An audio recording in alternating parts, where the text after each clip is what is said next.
ଅମ୍ଳ ମାଟିର ସୁଧାର ବା ପରିଚାଳନା କରିବେ କିପରି? ମାଟି ହେଉଛି ଫସଲ ଉତ୍ପାଦନର ଆଧାର। ତେଣୁ ମାଟି ସୁସ୍ଥ ରହିଲେ ଫସଲ ଅମଳ ମଧ୍ୟ ଆଶାନୁରୂପ ହୋଇଥାଏ। ତେବେ ଜମିର ମାଟି ଯଦି ଅମ୍ଳ, ଖାର ବା ଲବଣାକ୍ତ ହୁଏ ତେବେ ଗଛ ଭଲରେ ବଢ଼ିପାରେନି ଆଉ ଅମଳ କମିଯାଏ। ମାଟିର ଖାରାମ୍ଳ ମୂଲ୍ୟ ବା pH 6.5ରୁ କମ୍ ଥିଲେ ଏହାକୁ ଅମ୍ଳ ମାଟି କୁହାଯାଏ। ଓଡ଼ିଶାର ମୃତ୍ତିକାରେ ଶତକଡ଼ା 70% ଅଧିକ ମାଟି ଅମ୍ଳଯୁକ୍ତ।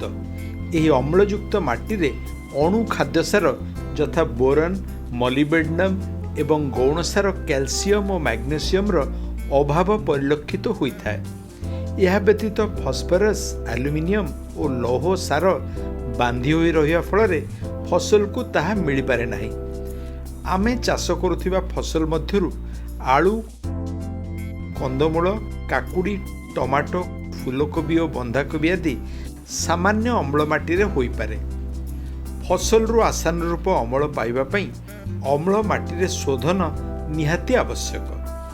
ଏଥିପାଇଁ ସାଧାରଣତଃ ଚୂନ, କାଗଜ କଳ ବା ଇସ୍ପାତ କାରଖାନାରୁ ଉଦ୍ବୃତ୍ତ ମଇଳା ପ୍ରୟୋଗ କରିପାରିବେ।